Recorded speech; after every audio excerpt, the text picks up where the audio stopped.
Chapter 1. Introduction. The battle between freedom and slavery, good and evil, between Christ and Satan, is presently involving more people and nations than at any time within the epoch of man's history. The cost and consequences of this present controversy stagger the imagination, and it continues with increased acceleration. The time in which we live has been clearly portrayed in the scrolls of every ancient prophet. We are the living witnesses to the final struggle for the mind and soul of all men. The last battle is being fought on every side. This is a conflict and a war in which there can be no neutrals. Every man must make his enlistment or be swept aside. If the diabolical powers of communism should conquer the world, no one stands to lose more than the saints of God. Therefore, they should be the most valiant soldiers in the ranks of the opposition. Men of integrity should feel as the ancient apostle Paul, who prevailed upon every man to put on the whole armor of God, that ye may be able to stand against the wiles of the devil. For we wrestle not against flesh and blood, but against principalities, against powers, against the rulers of the darkness of this world, against spiritual wickedness in high places. Wherefore, take unto you the whole armor of God, that ye may be able to withstand in the evil day, and having done all, to stand. F. 6:11-13.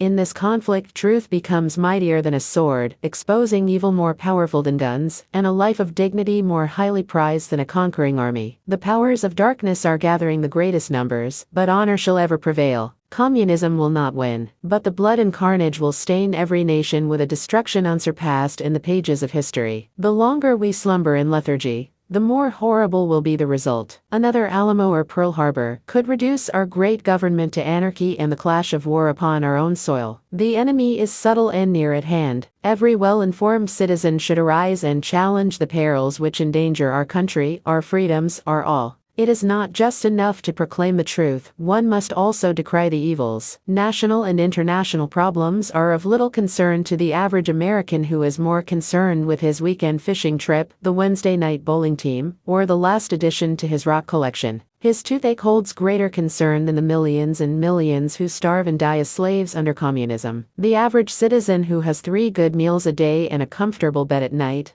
has no comprehension of the terror that fills the breasts of these captive people who feel the brutality of the Red Army. Any refugee from behind the Iron Curtain can tell of being aroused in the middle of the night by the secret police, hours and hours of interrogations, prisons, and beatings. Added to these are the loss of all their freedoms, abject poverty, and a life of constant fear. Amidst a life of misery and suffering, every slave of communism is looking to America as their savior. America is their last refuge of hope. Each day as they pray, they look with eagerness to the American people for deliverance. But are we looking back to them?